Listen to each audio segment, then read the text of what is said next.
Hi, welcome to Testimony Tuesday. Today we have Kimara, who's come on to share her story about how she met Jesus. So Kimara, would you just introduce yourself? Just say just a few things about yourself, just like sort of how old you are, where you come from, that sort of thing. Okay, sure. So my name is Kimara Williamson, and I'm 19 years old, and I'm from the GTA, so the Greater Toronto Area, a small town called Pickering. So. Oh, nice, nice. Oh, I've got just a bit of echo on me. Could you just turn me down just a little bit? Brilliant. Thank you very much. So Kimara, you are a follower of Jesus. That's why you're Yes. here. And would you just tell people how that came about? Like, could you take us back to before you met Christ, how that happened, and what He's done for you since, and how your life looks like now? Sure. So I'm going to start from when I was 3 years old, because that's when God really acted in my life in the first time. So when I was 3, my father passed away. He was killed. And it was just a really hard time for my family, obviously. And my parents were very young when they had me and my older brother. So it was very difficult for my mom after my father passed away to really raise 2 kids on her own and to go through the loss while still remaining strong for us. And at that point, my mom was working 3 jobs. And a lot of the times, me and my brother were at friends' houses and sometimes even with strangers while my mom was working. And I was very young, but I always remember feeling kind of scared, alone, and I definitely noticed the absence of my father from very young, and that really kind of set the course for the rest of my life.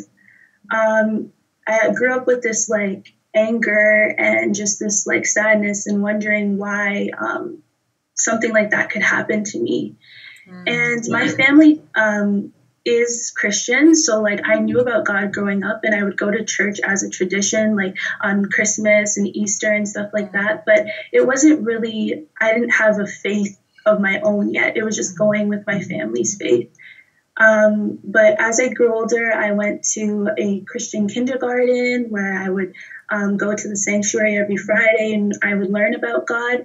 But it was still the same thing where I didn't really have my own faith yet. I was still just hearing stories about this person. Like I didn't really know what God was. And as I got older, I actually was very angry at God as I started to find out more about him. And I was like, if there's a God, why would so many bad things happen to me? Why would my family much loss and pain and stuff like that? So that was very difficult. And I guess I kind of just turned away from my religion. I stopped going to church. And this was about, I would say, when I was about 12 years old. I stopped going to church. I didn't really want to go. My family would ask me to go on the same holidays, and I didn't really feel like it. I just had this anger towards religion and God and that whole relationship with God and everything. And that was when I went into middle school. And a lot of my friends actually ended up being Christians. So it was kind of ironic, but like all through my whole entire life, the majority of my friends and people around me have been Christian people, different denominations, but always like telling me about God and believing in God and acting in that way. Wow. So I feel like God was always trying to intercede for me and always trying to show me a life that I could live if I just let him in. And if I just kind of let go of that pain and anger that I was feeling. And I did for the first time in grade 6. One of my best friends at the time, she knew that I was going through a rough time. I was going through depression and I was being bullied.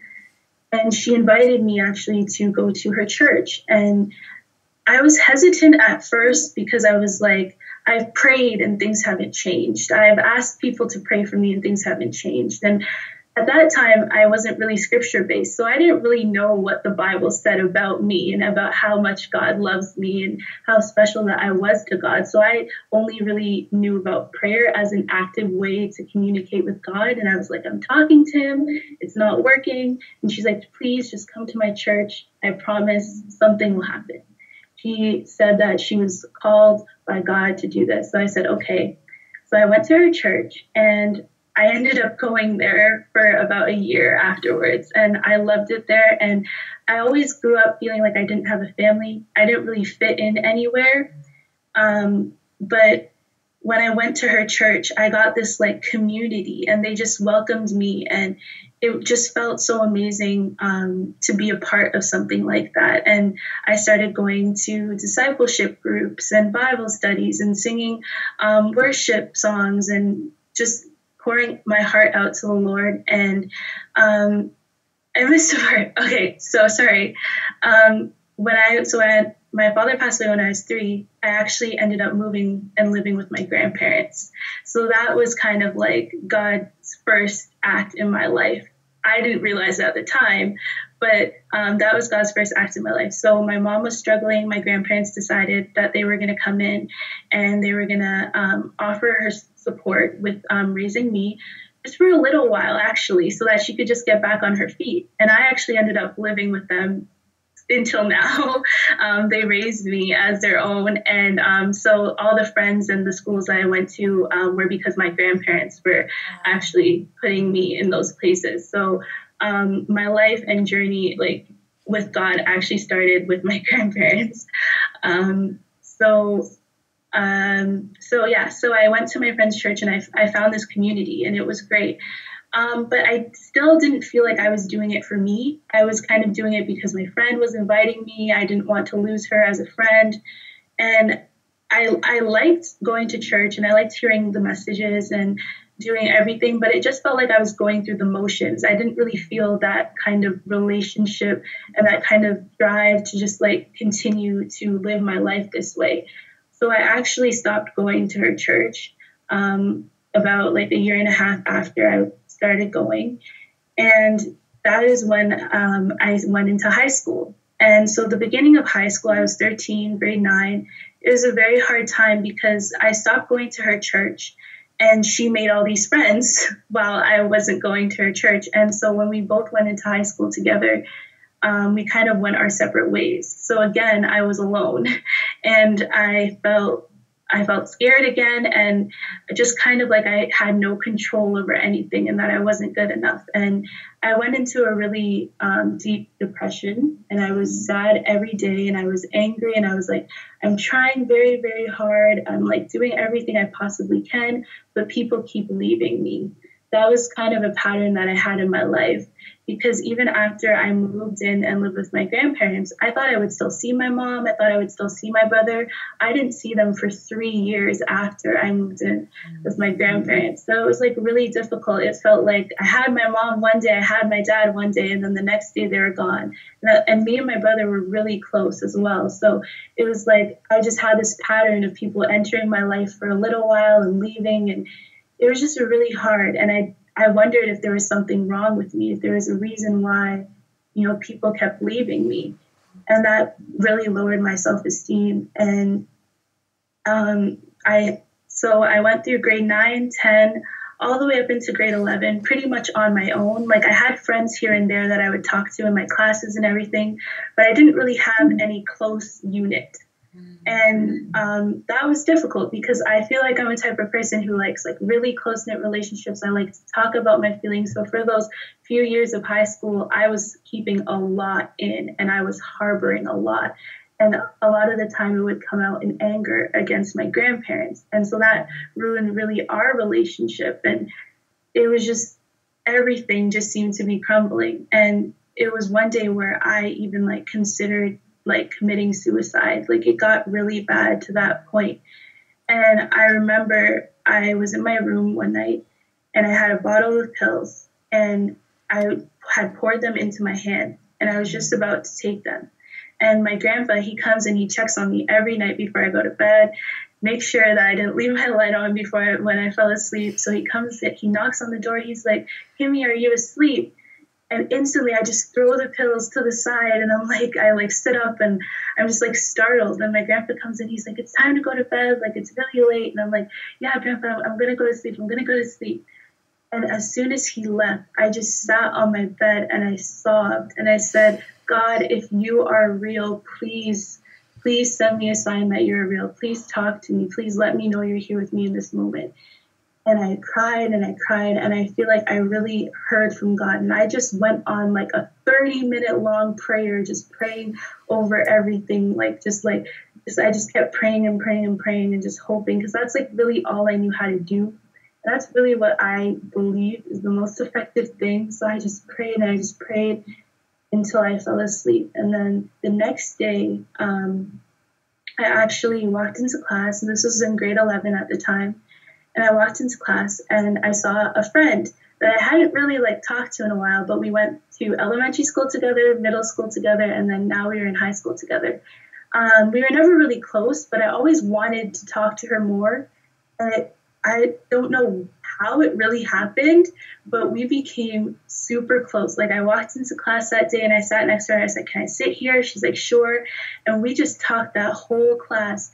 And it actually was Adrielle. She was on your channel a few weeks ago. Like 2 weeks ago, yeah. Yeah. So me and her actually became really good friends, and I really confided in her. And I just felt so open to talk to her. It was like I had never felt like that connection with anybody, to talk to somebody like that. And I really saw God through her. And I told her about my struggles with depression, about what I had planned to do the night before, and just everything I had gone through. And she told me, she's like, "Will you come with me to church?" She's like, "I have never experienced anything like this. I don't really know what to do to help you, but I can pray for you and I can take you to church and you can learn how much God loves you." And I was like, "I've been to church before. I don't know. Like I've tried. I don't think it works." And she's like, "Please just come. Even if you don't believe it will work for you, just come to my church." And so that Sunday I went to her church, and from the minute I walked in, I was hugged by the first person at that church. I was welcomed in. They knew nothing about what I was going through, anything, but they just knew that I needed to feel that love. Like as soon as I walked in, I just felt at peace, at home, like I was supposed to be there.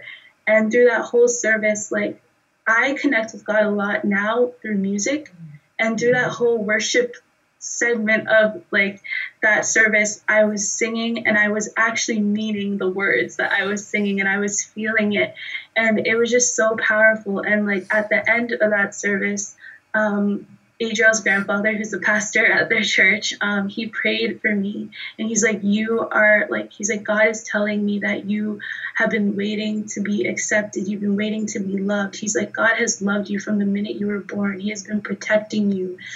Like everything that's happened in your life has happened for a reason. He has a plan for you. I kid you not. Like I was in full blown tears. Like I was just like, and that was the first time like I really felt it and I believed it. And so every Sunday after that, I was there at church, right in the front row, taking everything in. And I still go to that church today. And yeah, it's just an amazing church, an amazing community. And like they have really shown me God's love. And it's amazing how one person like multiple people, God kept sending me people on my journey. He kept sending me friends, but also God has a perfect plan and a time for everything. I thought I had found the right church when I was 13. I thought I had the right friend group. I thought I had the right everything at that time. And God was like, nope, there's still something more out there. And like at the time, all I could see was, I don't have this friend anymore. I don't have this church anymore. I don't know what I'm going to do. But it was because God was preparing me, to meet Adrielle and to form that bond. And we have become like sisters in Christ, and like I learned so much from her about Christianity, and like she says she learns a lot from me. I don't really know, but I call myself a baby Christian because there's still a lot that I need to learn, but the most important part for me is that relationship with God, is like prayer, being in his word, being around his people in fellowship, and that's kind of what fuels my whole entire life. And like I said, I love to do music, so I started writing songs. And like I would write songs before, poems and stuff like that, about how I was feeling and everything. But after going and like finding God and meeting him, my songs and my poems started to become about God and praising him. And those were some of the best songs I've ever written. And now, even today, I find it hard to go to write a song about anything else or to sing about anything else. And it just works when I'm worshiping God. And in grade 12 of high school, me and Adriel actually started the first gospel choir at our school. Wow. And we also used it as a mentorship opportunity for younger students. And I feel like I just want to do more of that. I love to worship God and I love to help others. And if I could do those two things at the same time, it's the best.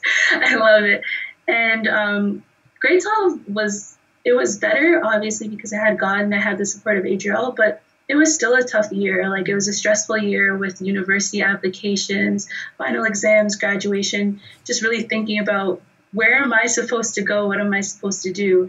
And I found myself praying like every day. I was like, this is what I want to do, but God, if you have something better for me, you've shown me that you always have something better for me. So just like, let me know what it is. And like my whole entire life, I had wanted to go to Ryerson University in Toronto, and it's a really good media school, and that's what I'm studying now. And so I thought that's my path. And Adriel was going there. I was like, okay, we're going together. Like, we had this plan, and it was all perfect. And I applied to 3 schools. I applied to Ryerson, the University of Waterloo, and Laurier. And I got accepted into Waterloo and Ryerson and Laurier. And I was like, well, Ryerson's my choice. Like, I already had this plan. This is what I'm going to do. And I went to my grandparents. I was like, okay, so I got accepted to all 3 schools, but I'm going to Ryerson, okay? And they're like, you got accepted into all 3? And I was like, yeah. And they're like, you're going to Waterloo. And I was like, pardon? And they're like, Waterloo is like a very prestigious school, obviously, and in Canada and around the world. And so my grandparents were thinking, like, what is the best opportunity for you in terms of your future and everything? And I was devastated. I was like, I do not want to go to Waterloo. I want to go to Ryerson. That was my plan. That is what was in the cards for me. I planned this my whole entire life. What do you mean? And it actually came down to an ultimatum between me and my grandparents, where they said, you can go to Ryerson if you can support yourself. If you can live alone and you can pay for school yourself, you can go to Ryerson. But if you want us to help you and to continue to live with us, then you're going to have to go where we want you to go. So obviously, me, like 18 at the time, minimum wage job, there's no way I could have possibly supported myself at that time. So I had to cave. And I actually ended up accepting the offer to Waterloo, which, looking back now, it's the best place for me to be. Wow. In that grade 12 year, I joined Impact Christian Fellowship in my high school, and we had a speaker come in, and he told us about this club called Power to Change. And he said they're on university campuses everywhere. He said the first thing you do when you go to university, sign up for Power to Change. Find yourself a Christian community. And not that I feel like I wouldn't have done it. If I was in Ryerson, I wouldn't have found the Power to Change there. But I feel like with Waterloo, I had no choice. I had to find new friends. I had to be like on my own. And I really had to pursue this relationship with God for myself, because so much of it had been codependent with Adriel and like her teaching me and her taking me to her church and like friends in the past as well. And I feel like God's plan was really to just have me be on my own and to really just get to know him better on my own. And so I followed the advice and I joined Power to Change here in Waterloo. And I have so many close Christian friends now and support here. And it's just amazing how God's plan is always perfect. Our plan is flawed. And I feel like a lot of the times I think I have this perfect plan and God always shows me something more. So like, obviously it was sad to be separated from my friends and my family and having to move 2 hours away from where I live. But my relationship with God has just grown so much more. And I have this wide community now. Like instead of one person and one family, now I have a bunch of Christian friends and I can learn from different perspectives. And as for Power to Change, I sometimes sing on their worship team now. And I joined a discipleship group there too as well. And the first people I met when I came to Waterloo were Christian people. And it was amazing because it just it helped me to feel so centered, because I was so scared. I was like, I'm not going to make friends. I don't know what I'm going to do. And the night before school started, the Sunday before school started, they had the first Power to Change meeting. And the first person I met is now one of my closest friends. And I'm now in my second year. So that was my first year last year. And she's now my closest friend. And I live in a house now full of girls from Power to Change. And we have Bible studies together every Sunday morning before we go to church. And it's such a great community. And when I do go back home now, I'm so happy, and I just want to share. So a lot of times when I go back home, I go back to my home church and I say, hey, Grandpa or Pastor Sam, can I please share about what I'm learning about the Lord in university? And he's always open to let me share, my testimonies and my new challenges. But a lot of that wouldn't have happened if I had followed my own path and what I thought was right. And at the time when I thought my parents were just being mean to me, maybe they were hearing from God that something else was the right path for me. And it's actually a crazy story how I got into Waterloo. That's another way that God worked in my life. So during grade 12, I was struggling so much with math. It was the hardest course I think I could have ever taken. I was struggling so hard. The whole entire course, I probably was maintaining a 60, which isn't that good. And to get into Waterloo, to even get into Ryerson, I needed to have at least a 70 average to get in. And it was 2 weeks before the exam. I still had a 60 average. And I was like, how am I going to get into any school with this average? And I didn't know what I was going to do. And I prayed about it. And I went to Adriel. I said, pray for me about it. I asked everyone at church. I just asked everybody, I was like, please pray for me because I need to go to some school. And basically what happened was 2 weeks before the exam, my uncle came over, and he's in actuarial science. So he's really good at math. And I asked him, I said, can you help me, please? I have to learn this whole course in the next 2 weeks. And he's like, okay. And mind you, it wasn't we met every single day that, within those 2 weeks. We met about 3 times. And somehow, the first time he came over to my house, I understood everything that I was struggling with for the past 5 months within 5 hours. And I was like, how is this possible?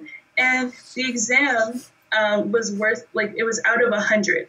So I got a 90% on the exam, which means that I only got 9 questions wrong in total. And that, the 90% on the exam equated to exactly a 70 that I needed to get into all my programs. Wow. And I was just like, God is real.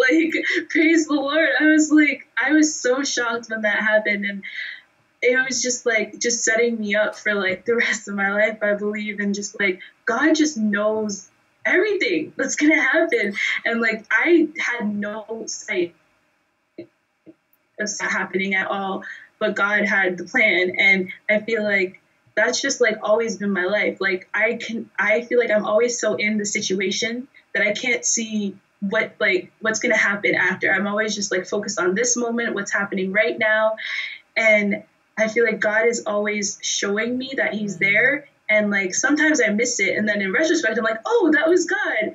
But now I see it coming. I'm starting to learn, how to see what signs are coming from God. And it's just really great when you can hear from God and you can pray and you can be like, okay, God, I'm trying to make this big decision. What should I do? And then you actually get an answer. It's so great. And I don't think I felt alone. I can't remember the last time I felt alone, because you can never feel alone when you have the presence of the Lord and the Holy Spirit with you. And since I, met God, my life has just been amazing. My relationship with my mom has gotten a lot better. We're in communication now. And even though me and my brother were separated from very young, we're finding ways to, get closer and stuff like that. My music is better. My academics are better. I just feel I just know what is driving my life now.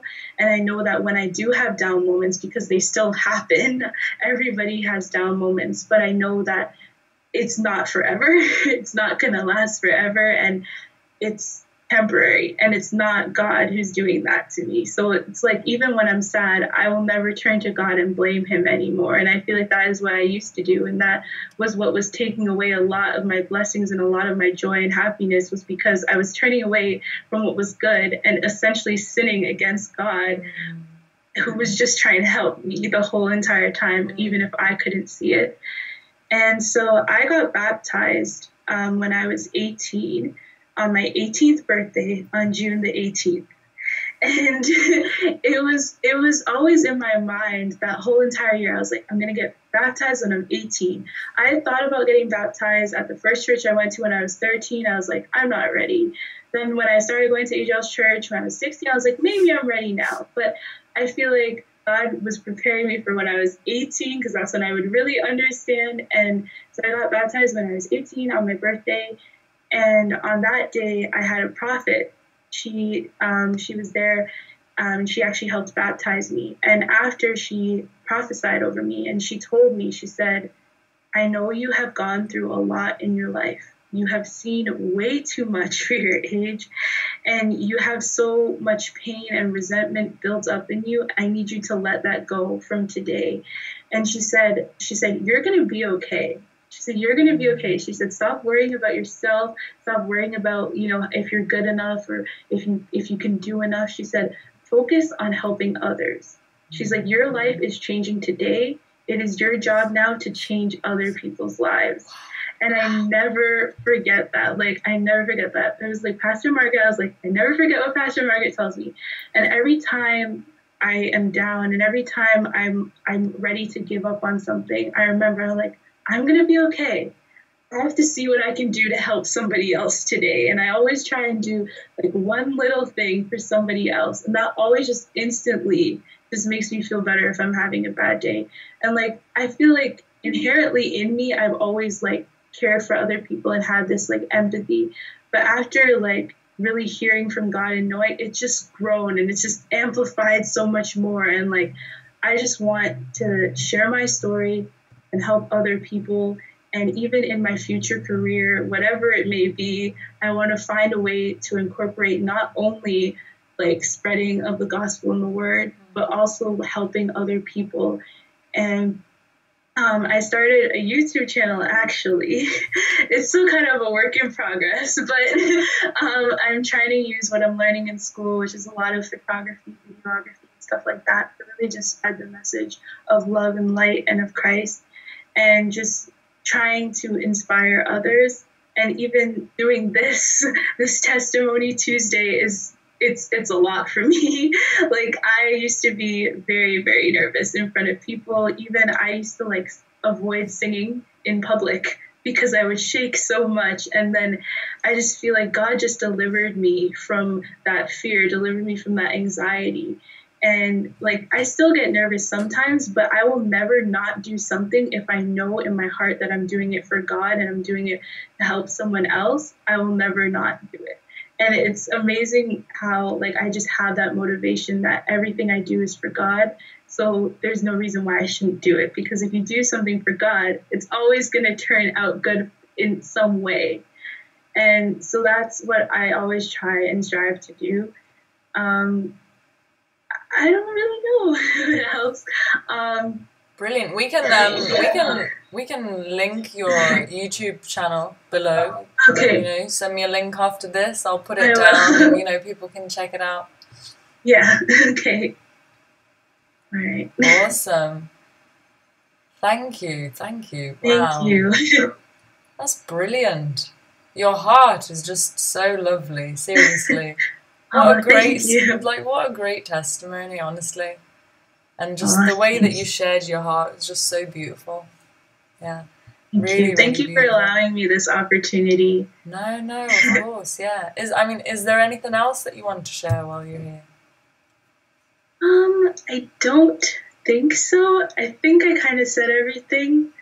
But yeah, can I just say a message to everyone out there? Of course, yeah, go ahead. Okay, so if you are going through a hard time, reach out to people, please. Do not keep it in. Do not keep it in. I feel like as soon as I started opening up, that's when my life changed. And even if you're not religious and you don't believe in everything that I've just told you, just reach out to people. They don't have to be Christian people. They don't have to be a church, but your friends, your family, your teachers, people want to hear what's going on with you. Don't ever feel alone, and don't ever feel like you're not good enough, because you are perfect just the way you are. Yeah, that's it. Thank Bless you. you. Bless you, Kimara. Thank you so much for coming on today. Really enjoyed listening to your story, and I'm so pleased that God has taken you from, from what happened when you were 3 with your father passing, and how difficult that must have been, and, that childhood of being raised by your grandparents and feeling like, where is my family? Where do I belong? And obviously now, you just feel so whole, and, you have good people around you. It's fantastic to hear, and it's a beautiful story of, of sort of taking broken things and, making a good situation around it. It's really beautiful. Thank you so much. Thank you. Oh, bless you. Okay, I hope everybody enjoyed Kimara's testimony. Thank you. See you next week.